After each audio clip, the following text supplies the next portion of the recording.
자, 다음 우리 나와주실 분은요, 글로 대한민국을 뒤흔드시는 분이시죠. 김홍신 작가님의 순서입니다. 우리 김홍신 작가님, 대한민국 최초의 밀리언셀러 도서 인간시장과 김홍신의 대발해 등 139권의 책을 출간하셨습니다. 이 작품들을 통해서 우리 한국의 사회 현실, 또 역사와 민족, 인간 본질을 다룬 대한민국의 대표 작가님이시죠. 또 이번 행사 주최하신 HBK 대표 박대한 씨의 저서인 내가 싸우는 이유 집필에도 굉장히 많은 도움을 주셨다고 하네요. 자, 그동안 작품을 통해서 인간에 관한 깊은 탐구를 보여주신 만큼 오늘 어떤 이야기를 또 들려주실지 많은 기대가 됩니다. 자, 김홍신 작가님을 무대로 모시겠습니다. 큰 박수로 환영해 주시기 바랍니다.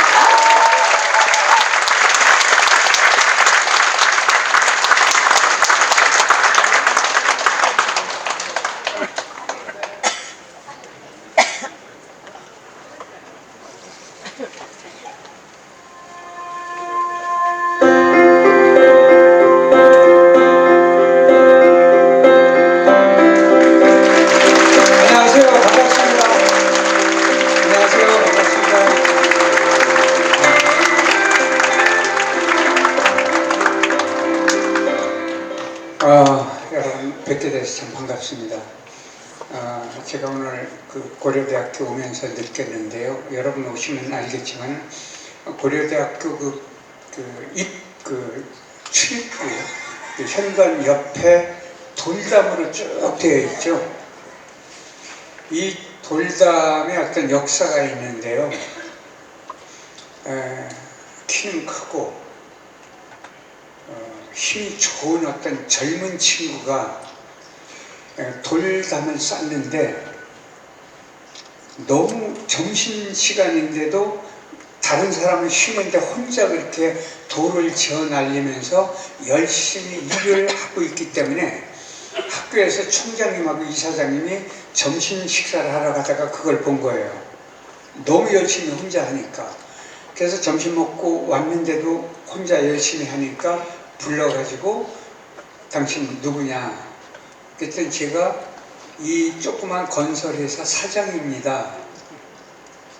그래서 그 사람에게 고려대학교의 모든 공사를 그날부터 다 줘버렸습니다.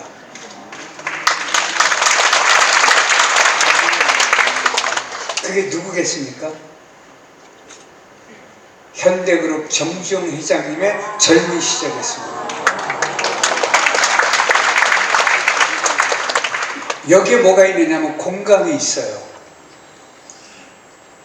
본인을 위해서 열심히 했는데 학교 측에서는 그 모습을 보고 저 사람은 틀림없이 무슨 공사를 줘도 잘 해낼 거다라는 공감대가 형성됐기 때문에 현대그룹이, 현대자동차가 그렇게 대한민국을 성장시키는 가장 중요한 디딤돌이 됐던 것입니다.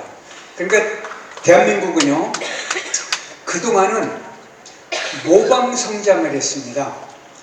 남의 걸 베껴야 됐어요. 그리고 국내에 있는 원자재만을 사용했습니다. 근데 지금 대한민국은 어떻게 됐어요? 해외에 있는 원자재를 가지고 대한민국은 아직도 철조망에 가로막힌 섬나라입니다. 남북이 갈라졌기 때문에. 그래서 국내에서 손재주를 갖고 개발을 시켜서 배와 비행기로 해외에 판매를 해서 대한민국이 세계 경제 10대 강국이 됐고 상공50 클럽, 그러니까 3만 달러를 돌파한 5천만 민족이 세계 7번째 나라입니다. 앞에 6개 나라는 모두 식민지를 거느렸던 나라들인데 대한민국만 식민지였고,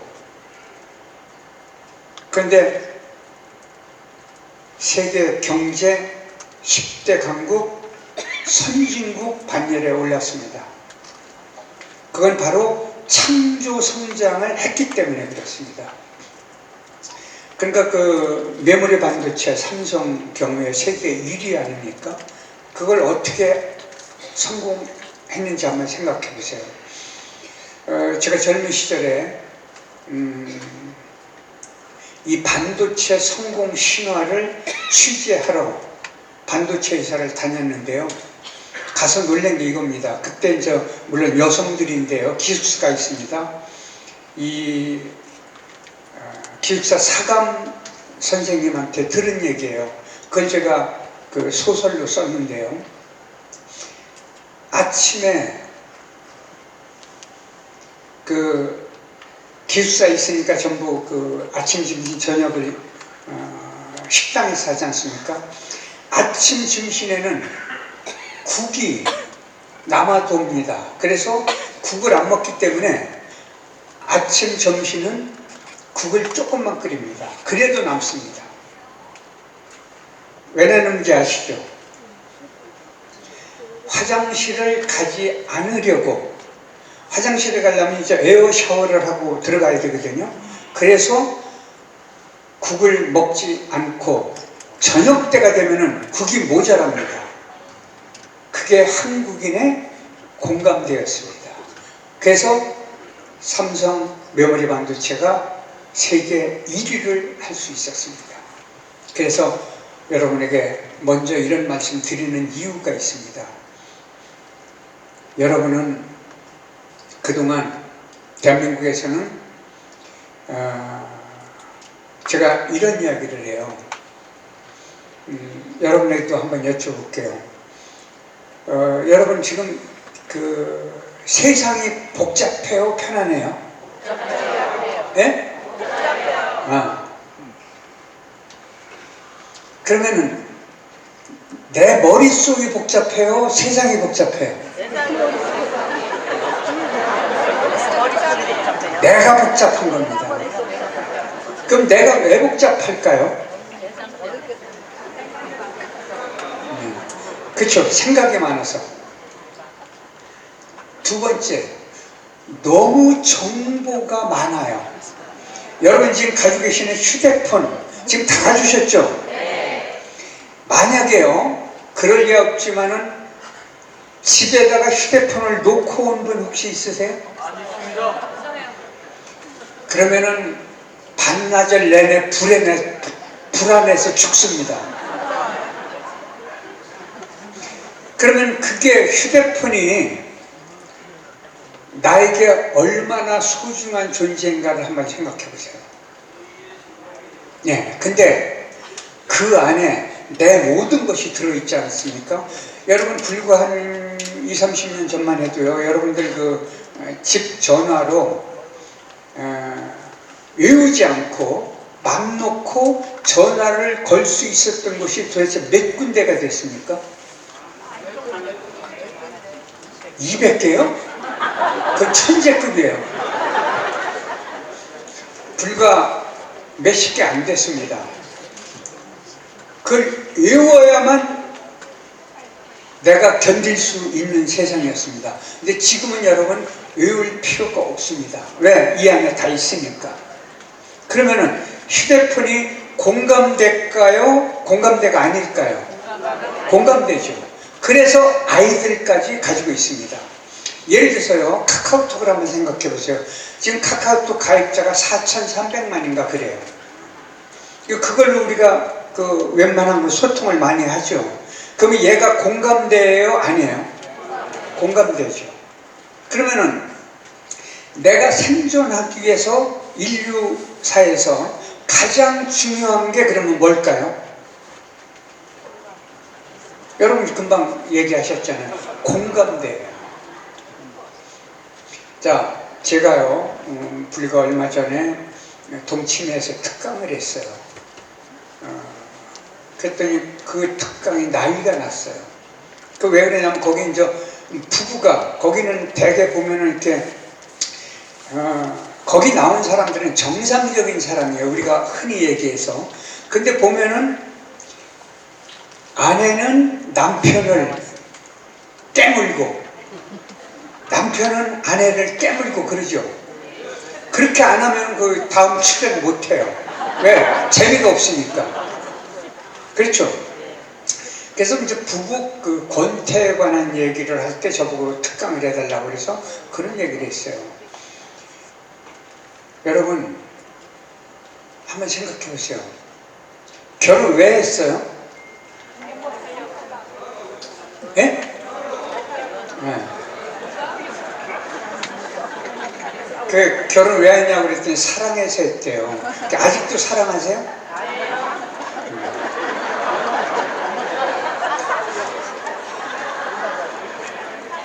여러분 아직도 사랑하고 있으면은 인간문화재예요. 지금은 정으로 사는 거예요. 결혼을 왜 하냐면요, 덕보려고 한 거예요. 육신이든 몸이든 마음이든 돈이든 무엇이든 덕보려고 했는데 살아보니까 덕보는 게 아니고 덕을 주고 있다고요. 그래서 자꾸 손해났다는 느낌을 받는 거예요. 여러분, 만약 다시 태어난다면 어떤 사람하고 결혼하고 싶으세요? 제가 다 알아요. 인물 좋고 성격 좋고 돈 많고, 그죠? 나를 끝까지 존중하고 고분고분하고 나를 하느님처럼 섬기고. 여러분, 그런 사람하고 결혼하려면 사람하고 하면 안 돼요. 귀신이나 천사하고 해야 돼요. 그죠? 그런데 여러분 오늘 가서 한번 생각해 보세요. 저기 댁에 가셔갖고 이따 화장실 가서 하셔도 돼요. 거울 보고 이길 때까지 가위바위보 한번 해보실래요? 이길 방법 있어요, 없어요? 그럼 해야 돼요, 안 해야 돼요? 안 해야 돼. 근데 여러분 안 한다고 그랬는데 지금 하고 있어요. 누구랑 하느냐? 부부끼리요. 저기 부부싸움 하지 말라는 얘기가 아니에요. 부부싸움은 해야 돼요. 왜?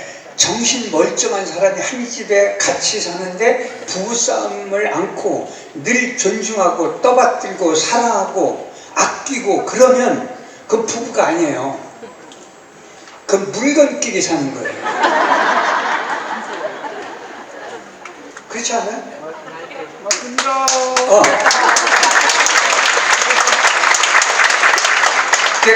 갈등이 있을 수밖에 없는 게 인간이에요. 왜? 생각이 많기 때문에 옛날하고 달라요.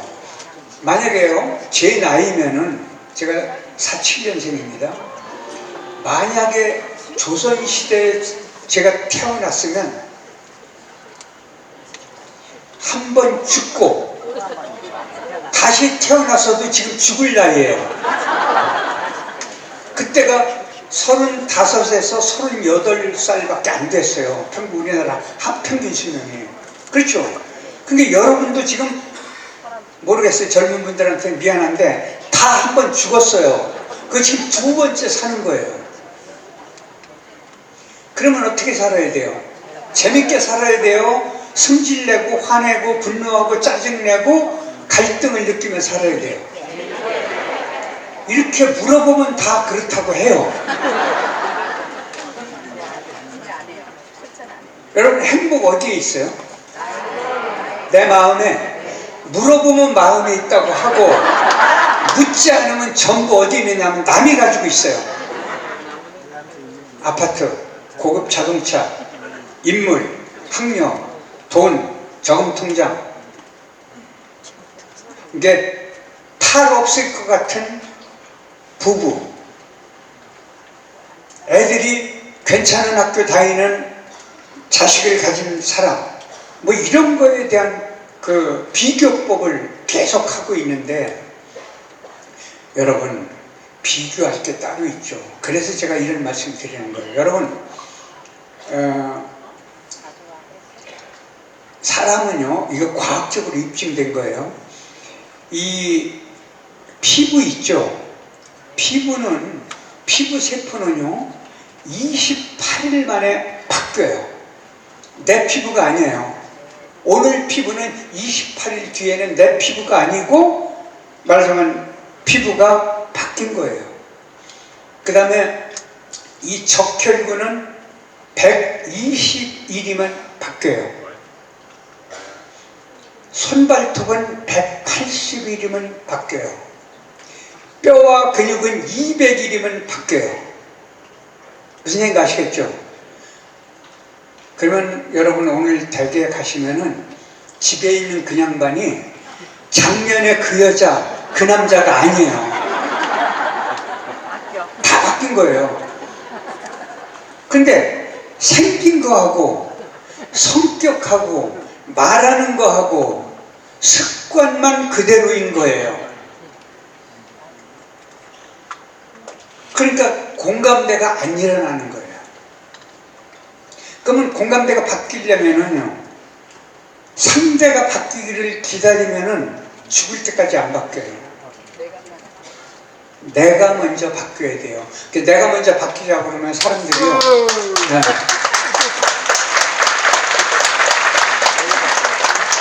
사람들이 뭐라고 하는지 아세요? 내가 먼저 바뀐다? 그럼 손해를 본다고 느껴요. 그리고 심하게 얘기하는 분들은 승질난대요. 내가 먼저 안 바뀌는 거죠. 그러면 내가 바뀌는 게 진정한 공감대예요. 이게 자유인인 거예요.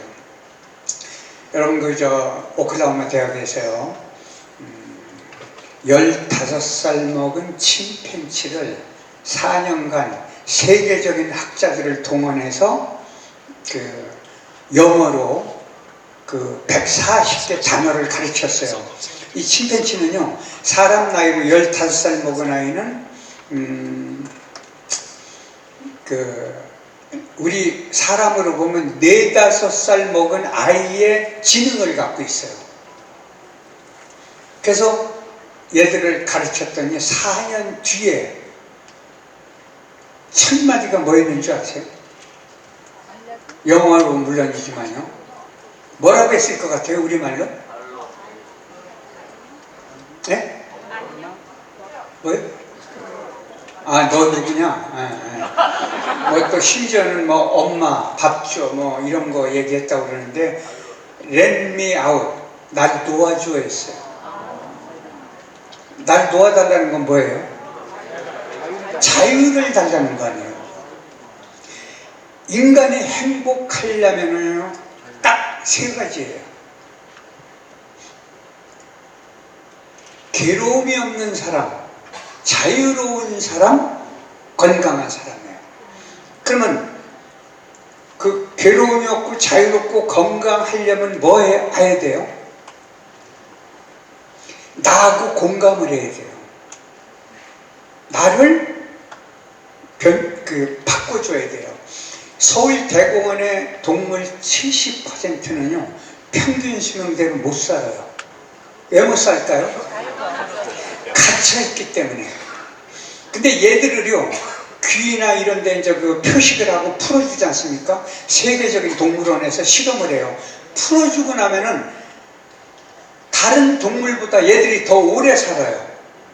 오래 사는 이유가 뭐냐면 갇혀있던 것이 풀려났기 때문이에요. 근데 내가 어떤 사람이 돼야 돼요? 자유로운 사람이 돼야 돼요.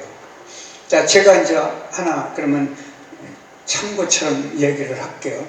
자, 이게 지금 명함을 오늘 받은 건데요. 자, 이 명함을요, 향기 나는 꽃 한 다발이라고 생각하세요. 우리 꽃다발들 참 요즘 잘 나오죠. 자, 한 다발씩 전부 드렸어요. 이거 누구 거예요? 내 거죠. 그럼 이거 버리실래요? 가져가실래요? 가져가죠. 2번째. 자, 제가 며칠 썩은 음식물 쓰레기 있죠? 냄새 고약한 거. 그걸 내가 한 봉지씩 드렸어요. 이거 누구 거예요? 그건 네 거죠. 이거 받고 싶어요? 그럼 이거 만약 받았다면 어떡하실래요? 버리죠. 여러분 지금 제가 꽃도 쓰레기도 드린 적이 없어요. 말로만 했어요. 근데 꽃은 연상하는 순간 받고 싶고 쓰레기는 연상하는 순간 받기 싫죠. 꽃은 가져가고 쓰레기는 버릴 거잖아요. 자, 그럼 한번 생각해 보세요. 우리 지금 머릿속에 생각이 너무 많아요. 이 생각이, 좋은 생각은 몇 개 없어요. 아마 여러분들 저 입구에서 오늘 여기 올라오실 때 여러분 올라오시는 모습을 저는 차 타고 들어왔거든요. 올라오면서 보면서 제가 무슨 느낌을 받은 줄 아세요? 아, 이 양반들 대단하구나. 그 더운데 거기서부터 계속 올라오시더라고요. 이분들은 어떤 상황에서든지 무슨 일이든지 해낼 수 있는 분들이구나, 이런 느낌을 딱 받았어요.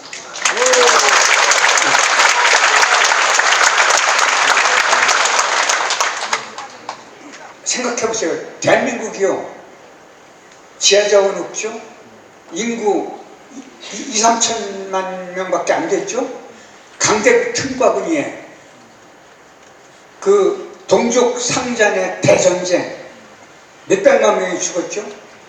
그리고 절대 빈곤 국가였죠? 그 다음에 철조망에 가로막힌 섬나라죠, 아직? 근데 이렇게 좋은 나라를 만들려면 어떻게 돼야 돼요? 평생 죽기 살기로 살았다고요. 공부하느라고, 돈 버느라고, 직장만 하느라고, 아이 키우느라고. 그래서 이제 어느 정도 살만하니까 평균 수명이 너무 늘어나 버린 거예요, 대한민국이. 그게 어떻게 돼요? 중년이 되고 나서 이제 불안하기 시작한 거예요. 내 남은 인생을 계산해 보니까 너무 많이 남은 거예요. 그러니까 이 남은 인생을 어떻게 살아야 할까 걱정이 뭐예요? 암. 그 다음에 노령, 말하자면 이제 연금 같은 그 비축. 그 다음에 치매에 대한 걱정. 또 있어요. 남한테 내가 여태 못 쓰고 아끼고 아이들한테 물려주려고 악착같이 살았는데 남한테 무시당하거나 멸시당하거나 없다고, 그런 것들을 듣기 싫은 거예요. 그래서 아직도 아끼고 못 쓰고 아이들한테 남겨줄 걱정을 하고 지금 그러고 살고 있다고요. 그래서 오는 게 뭔 줄 아세요? 한국인은요, 이건 제 얘기가 아니고 과학적으로 밝혀진 건데, 그 심사평가원이라고 있어요. 그 여러분들이 이제 의료기관이나 약을 사면은 심사평가원에서 그 심사를 다 해요. 그 기록에 의하면 한국인이요, 전 세계에서 그러니까 5천만 명이 1년 동안의 약제비가 무려 22조 원입니다. 의료 비용은 그거보다 훨씬 많은 몇십조 원이에요. 그래서 한국인의 65세 이후에 쓰는 약제비와 의료비가 어마어마합니다. 그래서 한국인은 죽기 전에 10여 년 동안 전부 병자로 사는 나라가 대한민국이에요.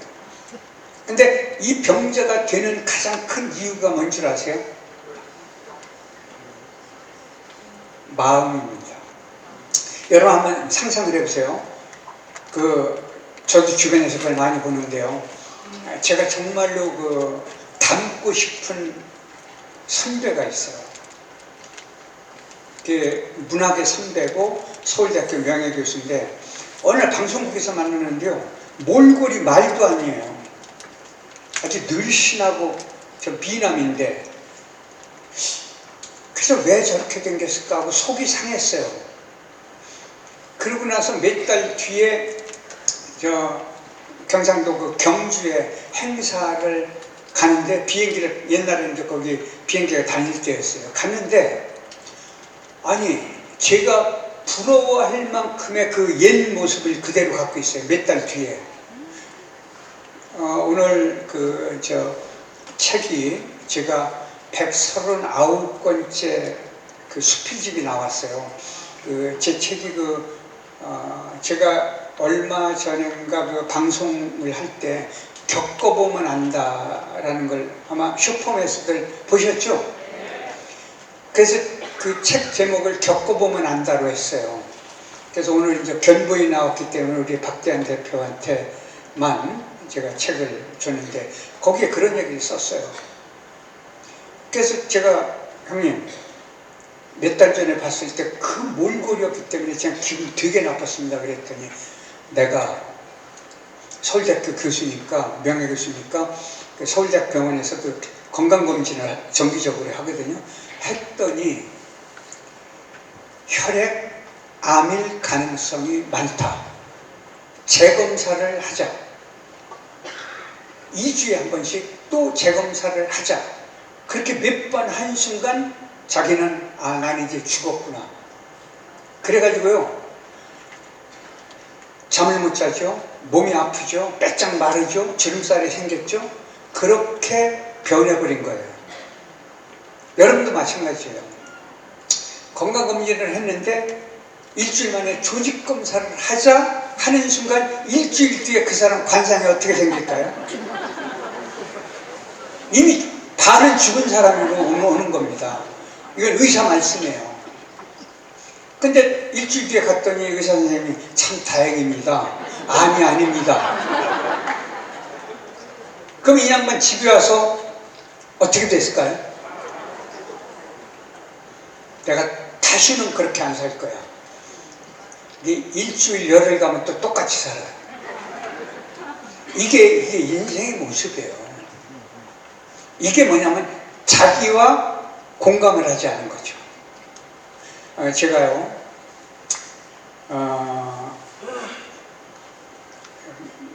몇 해 전에 속아가지고 안나푸르나를 갔어요. 속지 않았으면 미쳤어요. 거기 왜 가요? 그 고생을 하는데. 근데 이제 2월이니까요 그 폭설이 와가지고 완전히 빙판이에요. 근데 이제 그 스틱 2개가 그 구세주 같아요. 이거 스틱 2개가 없으면 큰일 납니다. 만약 거기서 중간에서 만약 제가 다치거나 쓰러지잖아요. 그러면은 우리 일행이 나를 때리고 내려와야 돼요. 얼마나 어려워요 그 빙판에.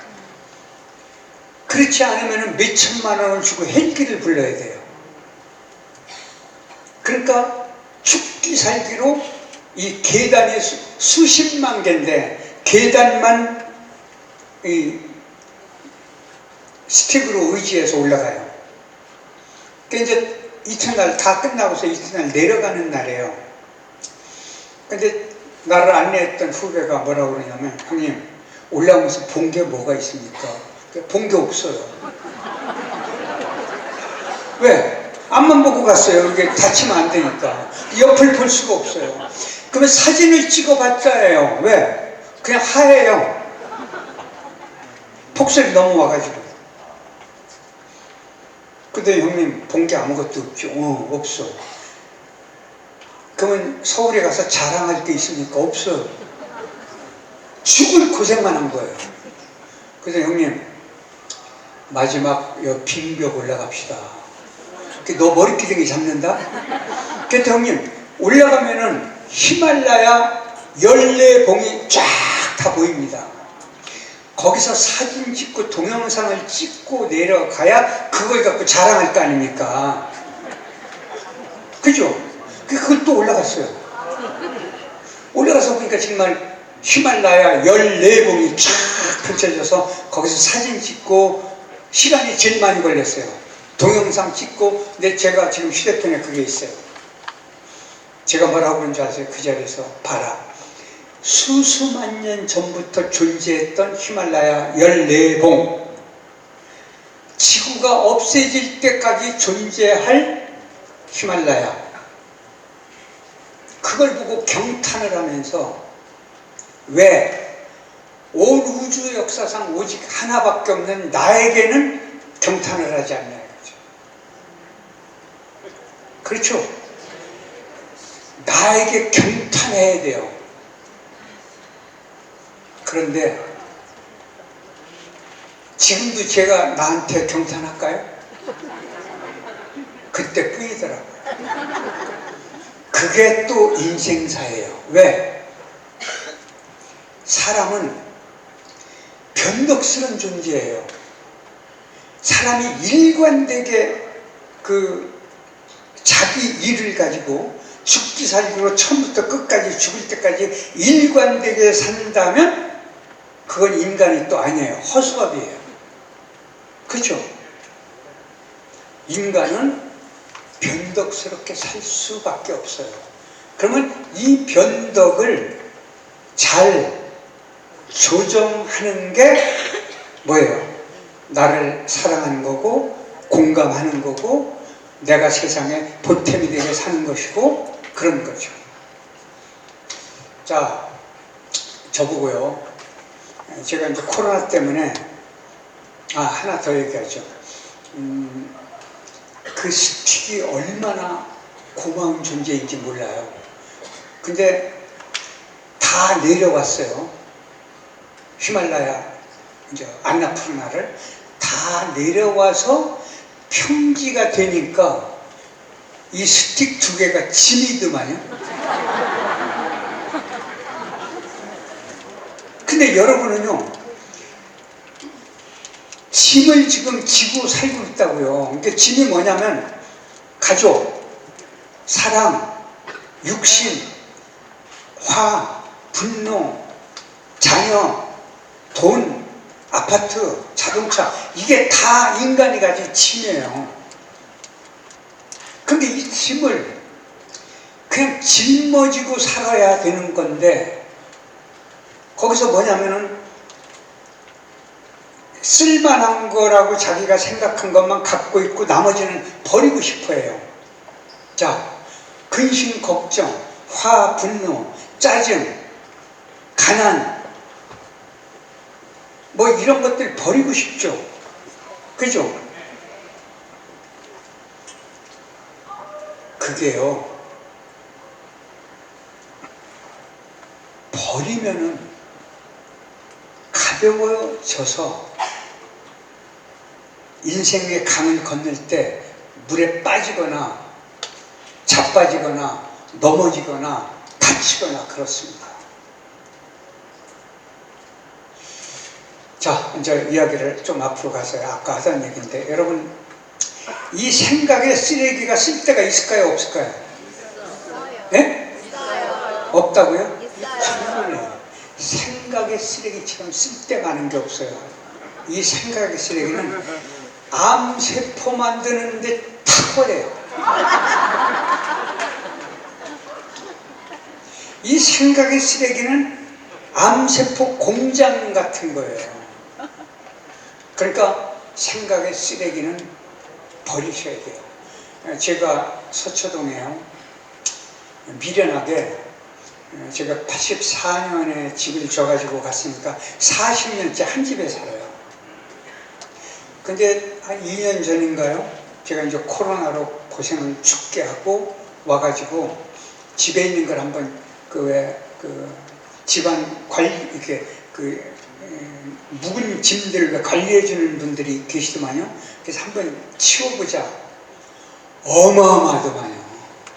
그걸 진작에 버렸어야 되는데 안 버리고 언젠가는 쓰겠거니 그러고 있더니 짐이 많아요. 여러분들, 저는 이사를 40년간 한 번도 안 했으니까 얼마나 많아요. 이사를 해볼 때마다 여러분 느끼시죠? 버려야 할 게 많다는 거. 근데 그 외에 물건은 버릴 게 있는데 마음속에 있는 버릴 거가 너무나 많아요. 그걸 왜 안 버리고 들고 사냐고요. 그게 뭘 만든다고 그랬죠? 암세포 만드는 거예요. 자, 여러분, 미운 사람 한번 떠올려 보세요. 내가 미워했더니 그 사람이 벼락 맞아 다 죽었죠? 에? 잘 먹고 잘 살죠? 만약에 내가 미워했다 누구를, 근데 그 사람이 벼락 맞아 죽는다 그러면 죽여야 돼요. 왜? 내가 하느님급이잖아요. 근데 내가 미워한다고 그 사람이 죽지 않고 누가 죽어요? 다 아시는 얘기. 내가 내 몸속에 암세포를 만든 거예요. 미운 사람 사랑하지 마세요. 미운 사람을 사랑할 정도면 이건 성인 군자예요. 그러니까 미운 사람은요, 내가 계속 미워하는 순간 나는 그 사람의 노예로 사는 거예요. 여러분, 집에 가면은요, 주인이 따로 있어요. 내가 그 인간을 미워하면 내가 그 인간의 노예로 사는 거예요. 자, 이렇게 말씀드리면 여러분 아마 그럴 거예요. 내가 저 인간을 안 만났으면. 그럼 이렇게 생각 한번 해보세요. 지금 살고 있는 그 양반이 나랑 한 집에 안 살고 옆집에 사는 남자, 여자라고 생각해 보세요. 괜찮은 사람이죠. 저 그 얘기 할게요. 저 어떤 사람 같아요? 괜찮은 사람 같죠? 네.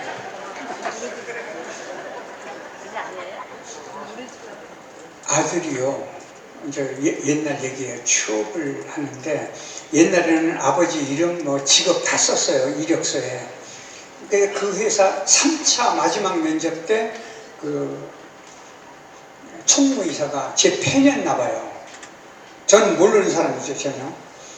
그러니까 이제 아무개 아들이니까 좀 잘 주려고, 존경하는 작가가 누굽니까?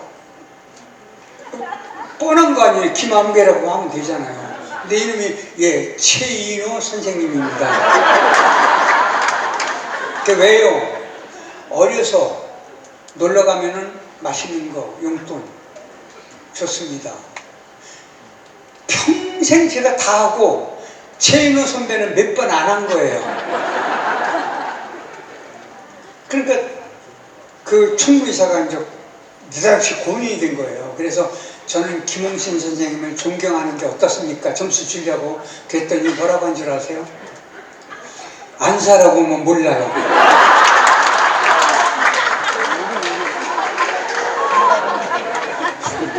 여러분, 저하고 안 살아봐서 괜찮아 보인 것 뿐이에요.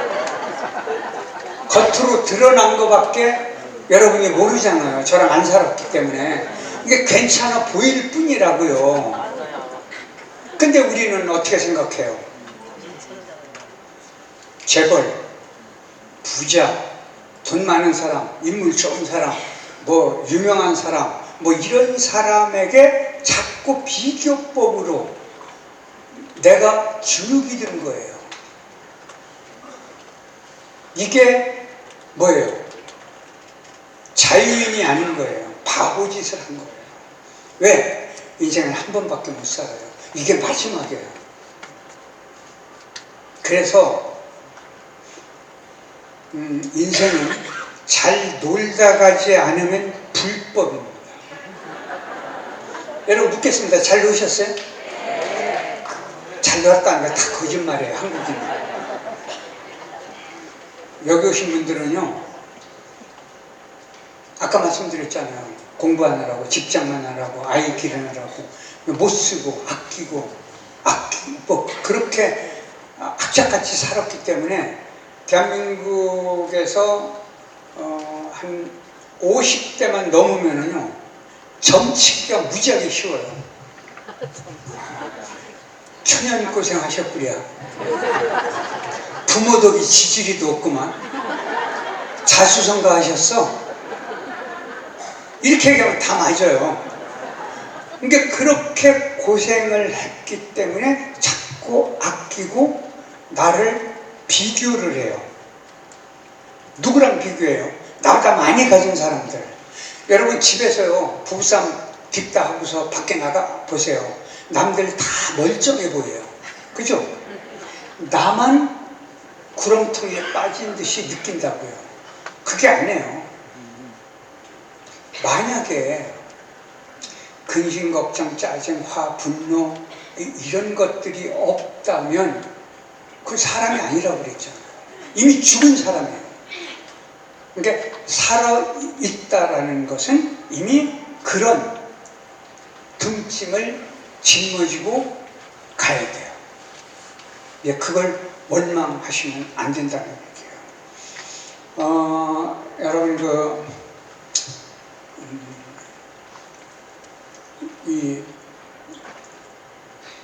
지금 요 앞에 물 있잖아요. 이 물은 맛이 없어서 평생 마셔요. 물이 콜라처럼 맛있으면 하루만 마시면 징그러워져요. 그죠? 물은 맛이 없어서 평생 마셔요. 공기는 향기가 없어서 평생 마셔요. 만약 공기가 향기가 난다면 어떻게 될까요? 숨쉬기가 지겹습니다. 그런데 인생은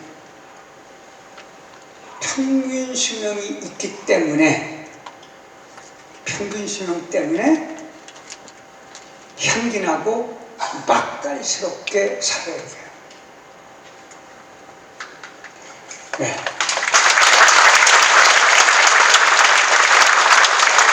그럼 향기나고 맛깔스럽다는 것을 한번 생각해 보죠.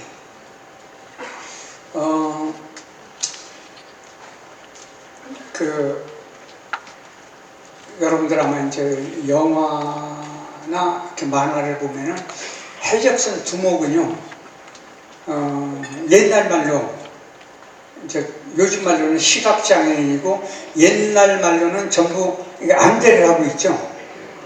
네. 우리 말로 옛날에 애꾸누이라고 했어요. 안대를.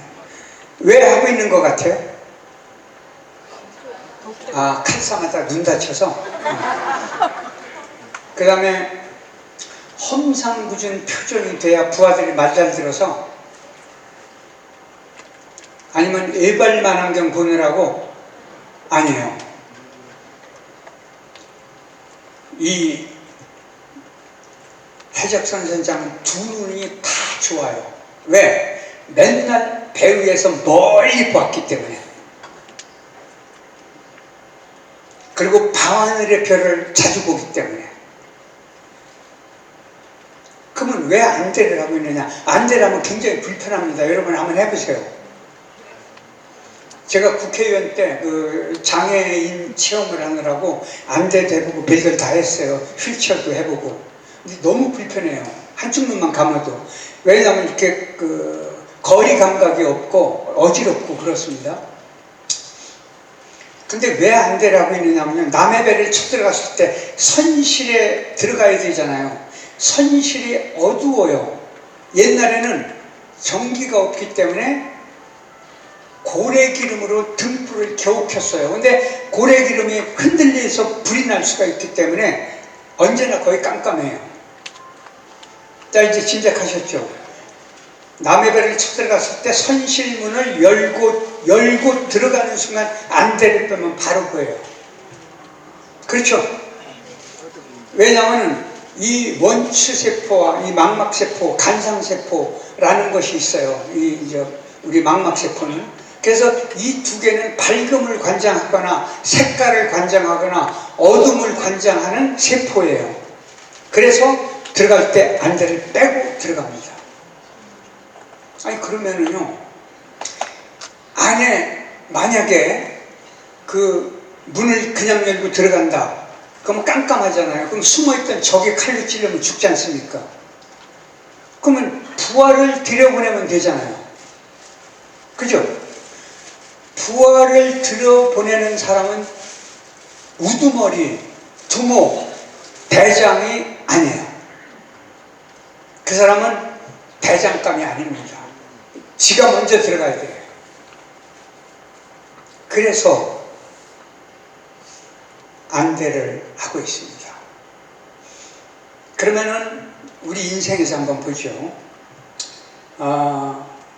아까 거울 보고 가위바위보 해보라고 말씀드렸죠. 자, 안대를 한다는 뜻은 뭐냐면은 부부끼리요,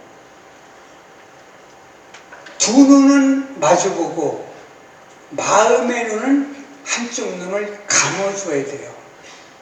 만약 부부가요 상대의 마음을 100% 안다면 두 사람이 한 집에서 며칠 살까요? 며칠 못 살아요. 그러면 왜 한 집에서 그렇게, 여러분 지금까지 한 집에서 같이 사신다면 여러분은 벌써 기적을 읽은 거예요. 그 기적은 어떻게 해서 이루어졌을까요? 이게 오늘의 주제예요. 공감이에요. 왜? 상대를 어떻게 됐든지 인정한 거예요. 그 인정이라는 게 공감의 형태입니다. 제가 이제 대학에서요, 제가 대학에서 강의할 때 한때 옛날에요 80년대 후반쯤에 대학생 숫자가 지금처럼 많지 않았거든요.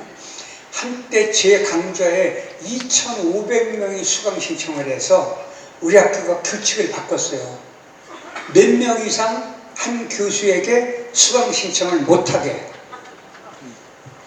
그 이제 제가 석자 교수를 할 때요, 제가 학생들에게 그래요. 내 과목은 시험 공부하지 말아라. 내가 학교 다닐 때 공부를 안 했거든요. 글만 썼어요. 그러니 시험이 나는 징글징글하다. 점수 잘 줄 테니 내 과목은 다른 선생님 건 공부를 하고 내 과목은 가능하면 공부하지 말아라. 점수 잘 줄게. 시험 공부도 하지 마라. 내 과목은. 안 믿어요. 왜냐면 학생들은 이제 취업하려면 점수를 잘 받아야 되잖아요. 그러니까 안 믿어요. 그래서 제가 시험 감독할 때 조교를 안 데리고 가요. 조교한테 뭐라면 50분 뒤에 학교 가서 시험지를 걷어서 내 방에 갖다 놔달라. 일부러 감독을 안 해요. 그래서 저는 칠판에다가요, 여러분 시험 공부했나요? 했대요. 책 올려놓고 커닝페이퍼 올려놔라. 다 올려놔라. 그리고 제가 칠판에 한자 쓰고 저는 바로 집으로 가요. 칠판에 이렇게 썼습니다. 오늘 만약 1억 원이 생긴다면, 이게 컨닝이 돼요? 이거 공부할 필요가 있어요? 근데 한 녀석이요, 제가 나가려고 그러는데 벌써 나가더라고요. 시험지 답안을 쓰고. 그래서 제가 가서 봤어요. 이번에 겪어보면 안다, 그 책에 이 얘기도 나와요. 이 녀석이 내게 그런 행운이 생길 리 없다. 그러고 나가버린 거예요.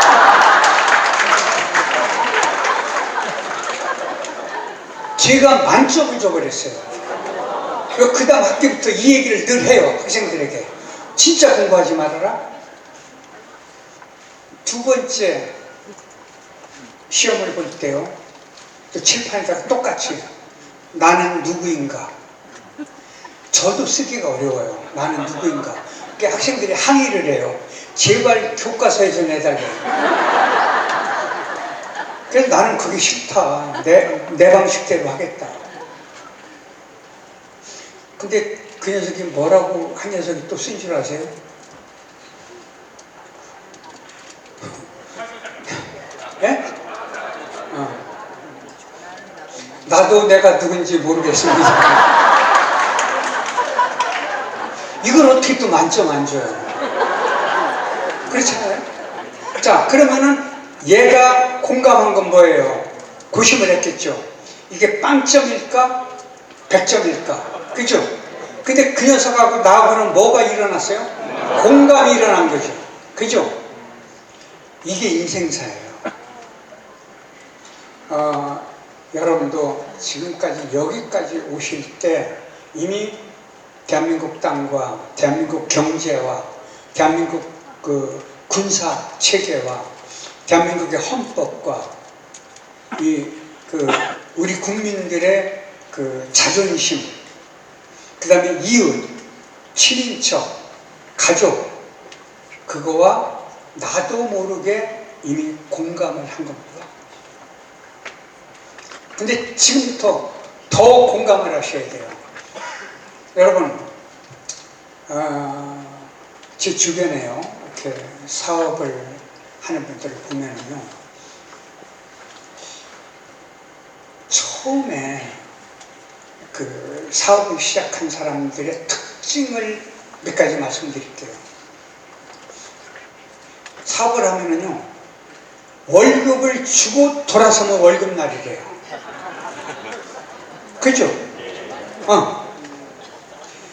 그리고 분해 죽겠는 게 그렇게 열심히 일을 했는데 세금 낼 때, 그 다음에 별거 아닌데 경찰서, 소방서 뭐 이렇게 끌려다닐 때, 또 별거 아닌데 은행에 가서 굽신굽신할 때, 또 별거 아닌데 그 가족에게 미안할 때, 이런 것들을 좀 얘기하더라고요. 그것을 통해서 여러분이 오늘 이 자리까지 오신 겁니다. 그래서 여러분은 마땅히 존중받아야 할 이 땅에서 대한민국을 이렇게 만들 때까지 여러분들이 수고하고 고심하고 그 실패 좌절 그런 것들을 다 감내한 그 공덕으로 대한민국이 이렇게 잘 사는 나라가 되어버렸습니다. 네.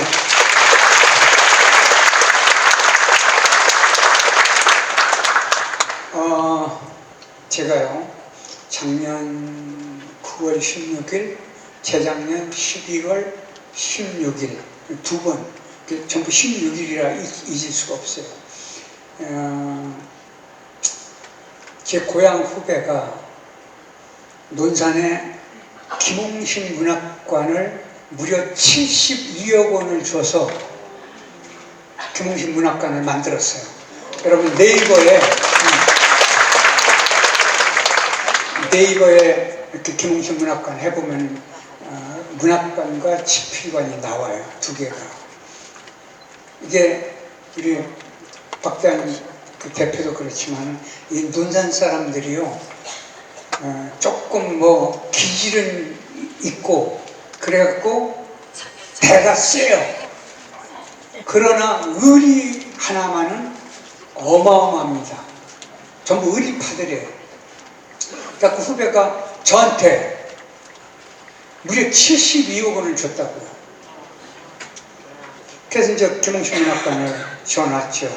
그러니까 올해가 김홍신 문학관은 5주년이에요. 그 5주년인데 6월 8일이 5주년인데 6월달에 너무 더워서 행사를 9월달에 하기로 했어요. 9월 28일 날 오후 3시 이후에 하기로 했는데 뭔가 행사를 근사하게 해야 될 거 아니에요. 그랬더니 개인적 행사에 일체 참석을 하지 않는 법륜 스님께서 거기 와서 증문즉서를 해주시겠다. 여러분도 기회가 되면 오셔서 법륜 스님한테 질문을 한번 해보세요. 제가 주선을 하겠습니다. 네. 근데 그 후배가 김수환 추기경님 그 영화를 만들었어요. 저산너머라는 거. 그리고 나서 김대건 신부님 200주년 기념 때 유네스코의 기념인물이 됐어요. 왜냐하면 유네스코 기념인물은 아무나 되는 게 아니에요. 마다 데레사 수녀님 이후에 김대건 신부님이 된 거예요. 한국인으로 처음이죠. 근데 더 놀라지 마세요. 그 덕에, 그 후배 덕에 제가 경성화 특별 초청을 받아서 가서 이제 특별 아련을 하고, 그러니까 클러멘스 8세월이라고 그래갖고 그 외국 국가 원수들 아련하는 방이에요. 그 그 문재인 대통령도 그 방에서 아련했거든요. 그 방에 특별 초대해서 저희들이 가서 아련을 했어요. 그때 교황께서 하신 말씀이 뭔 줄 아세요? 한국인은 세계사에서 유례가 없는 문화민족이다.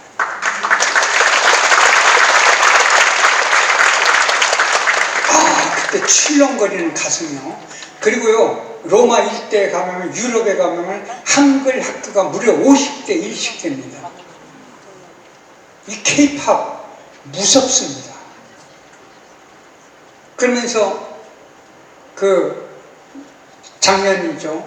작년 9월 16일은 여러분 그 로마 가보신 분 아니까 로마 그 바오로 대성당은요, 미켈란젤로를 비롯해서 모든 사람들이 그 성당을 지을 때 미술적 구도를 아름답게 하기 위해서 일벽에 벽감이라고 그래요. 이렇게 오목하게 들어가는 거 있죠. 이렇게 오목하게 들어가는 게 몇십 개가 있어요.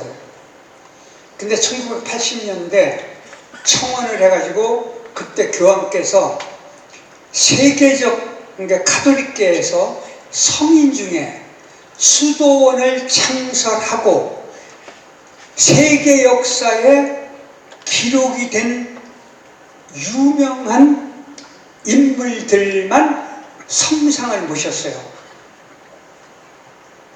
그래서 이제 그 벽감이 다 끝났어요. 더 이상 못 들어가요.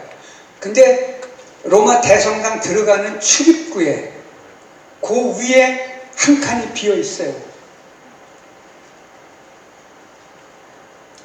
동양인 최초 수도원을 창설하지 않은 사람, 신부님으로서 한 1년 정도밖에 신부 생활을 못한 양반 누구일까요? 김대건 신부님 성상이 거기 딱 섰습니다.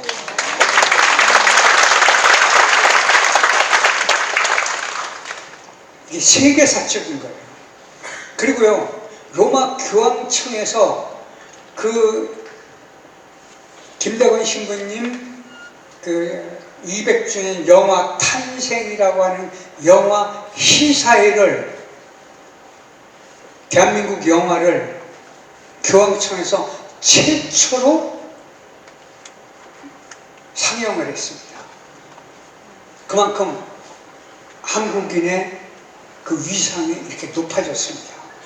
그러면 여러분들 이렇게 생각하셔야 돼요. 지금요, 이 동남아 지역에서는요, 한글 공부를 어마어마하게 해요. 왜 할까요? 케이팝 노래만 배우려고 하는 게 아니에요. 젊은 친구들부터 많은 사람들이 뭐냐면 한국에 와서 일을 하고 싶은 거예요.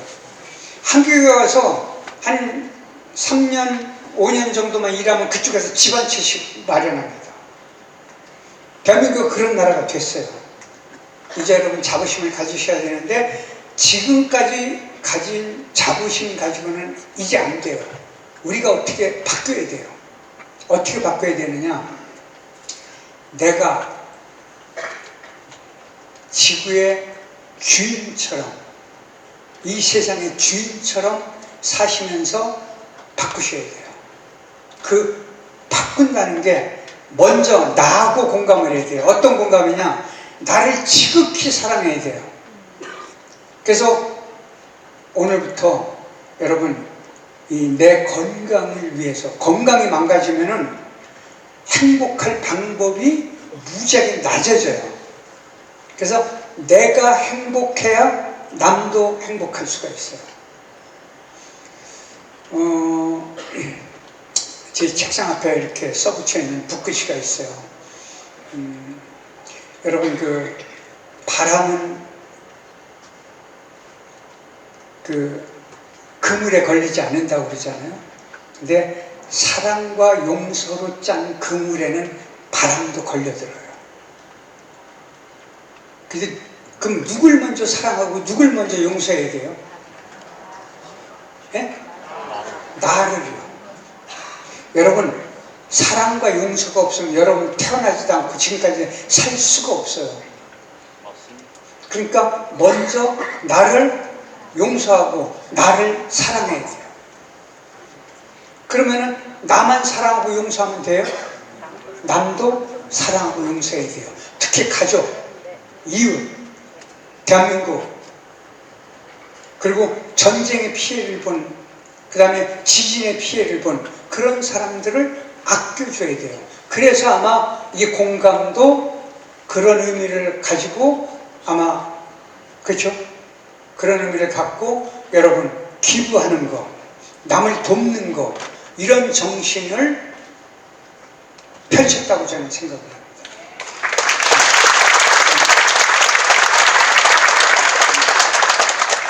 한번 생각해 보세요. 6.25 전쟁 때 유엔군이 우리 도와주지 않았으면 우리가 어떻게 됐을까요?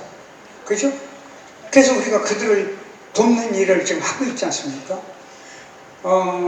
제가 그 겪어보면 안다에 이런 얘기를 썼어요. 여러분,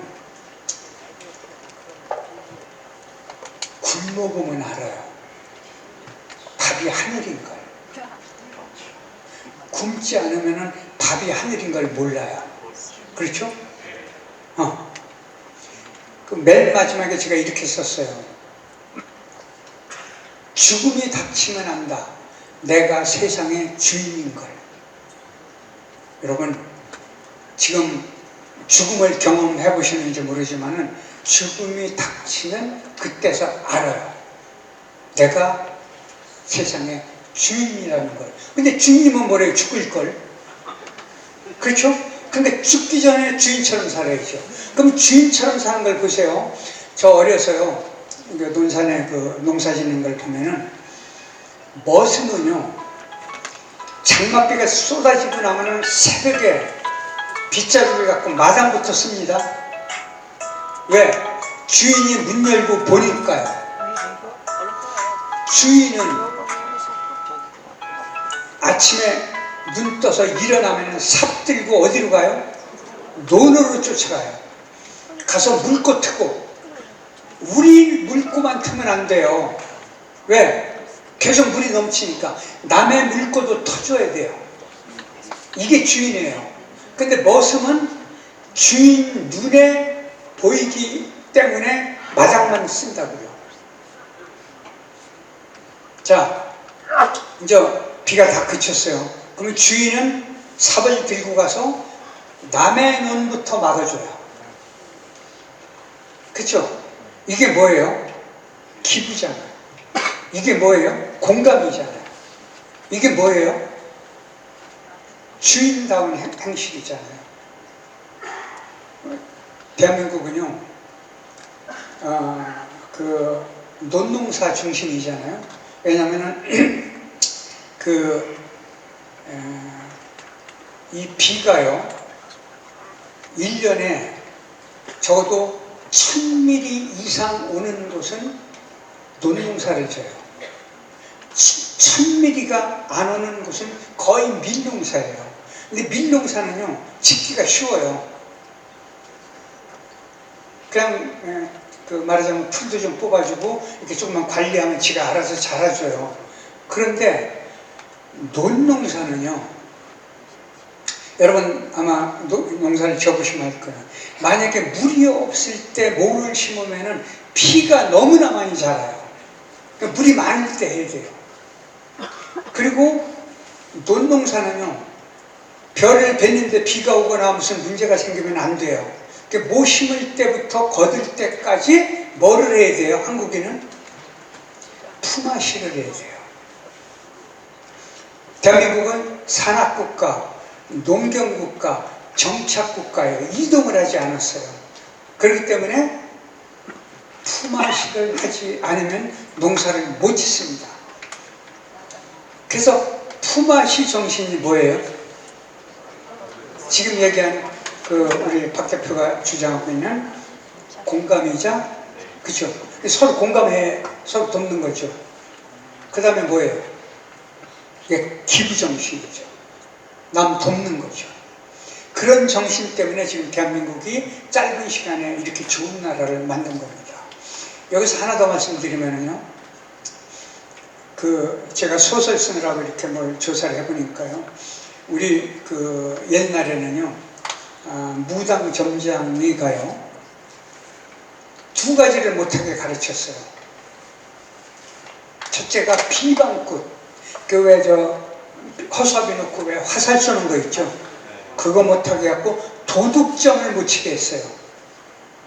왜 못 치게 했느냐?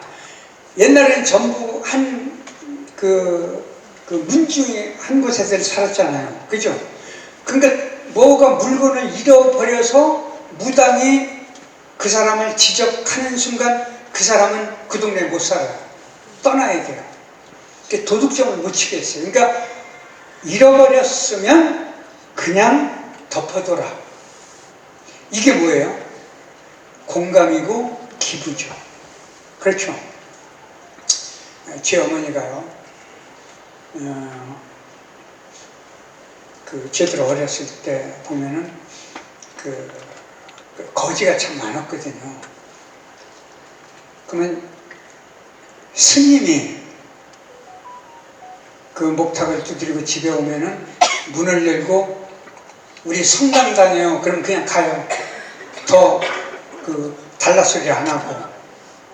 그런데 어떤 스님이 이렇게 하니까 문을 열고 우리 어머니가 우리 성당 다녀요. 그럼 가야 될 거 아니에요. 근데 안 가고 뭐라고 그러냐면 제가 그 마루에 있는데 저를 딱 보더니 이 집의 아드님이 앞으로 정승감입니다. 그러니까 정승의 어머님에게 큰 절을 올립니다 하고 어머니한테 절을 한 거예요. 그리고 갔어요.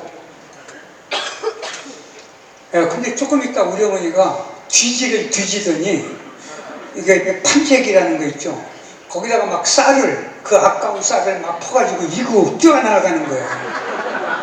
무슨 얘기 아시겠죠? 그러더니 빈 판재기를 들고 온 거예요. 왜? 아들이 정승된다고 그러니까 우리 어머니가 뭐예요? 쌀을 들고 있어요. 그죠? 그렇죠. 왜 아들이고? 그걸 만들고 싶은 어머니의 심정. 어머니의 심정을 스님이 어떻게 걷는 거예요? 공감한 거죠. 공감해서 스님은 쌀을 얻었어요, 안 얻었어요? 쌀 얻었잖아요. 이게 기부잖아요. 그죠? 여러분도 마찬가지입니다.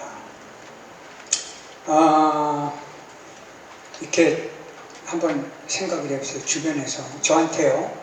제가 이제 코로나로 고생을 하고 나서 염색약을 버렸어요. 왜냐면요. 제가 보통 보니까 20일 정도에 한 번씩 염색을 하더라고요. 근데 염색을 이제 코로나 때문에 안 했더니 이렇게 쭉 기는데 한 1년간 배기 싫어요. 왜? 여기는 하얗고 요 위에는 이제 뿔구스로 많이 이상해요. 염색을 안 하면은. 그러니까 이제 1년쯤 지나니까 이렇게 하얀 머리로 돌아왔는데 사람들이 저보고요. 그 제자가요. 흰머리가 참 어울립니다.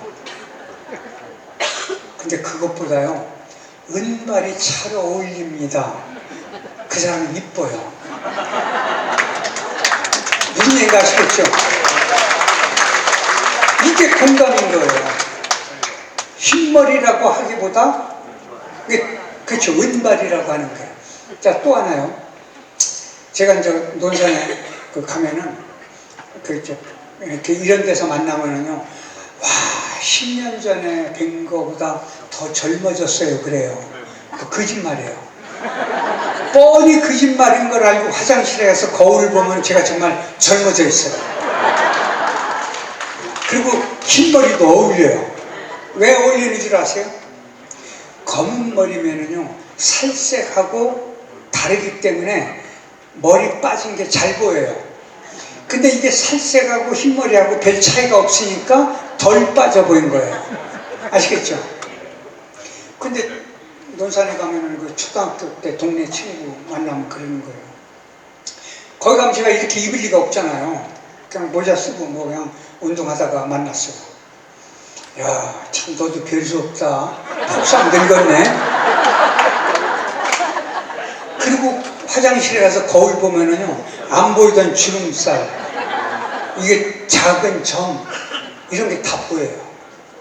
말 한마디에 제가 변하더라고요. 그럼 여러분 생각해 보세요. 이렇게 만났을 때 공감대를 형성하려면 어떻게 돼요? 말 한마디가 얼마나 소중한지 아세요? 그럼 이 얘기를 드릴게요. 저 문화유산 국민신탁 김종규 이사장님을 제가 이제 젊어서부터 형님 하는데 나이가 저보다 열 몇 살이 많은 분이에요. 재작년이네요. 재작년 동짓날 집에 들어갔더니 그 귤 한 상자가 와 있어요. 그래서 제가 보니까 그 형님이 보낸 거예요. 그래서 전화를 했어요. 형님 맛있게 먹겠습니다. 그랬더니 아우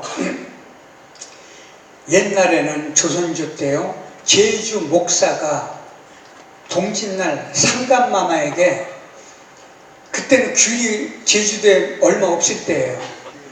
귤을 한 상자 진상을 했대요. 상감마마에게. 그러니까 오늘은 내가 제주 목사요 아우가 상감마마로 알고 보냈으니 맛있게 드시오. 사람 환장하죠. 이게 뭐예요? 공감대예요. 이게 뭐예요? 나눔이에요. 아시죠? 너무 어렵게 생각하지 마세요. 그럼 마지막으로 한 말씀 드리고 마무리하겠습니다.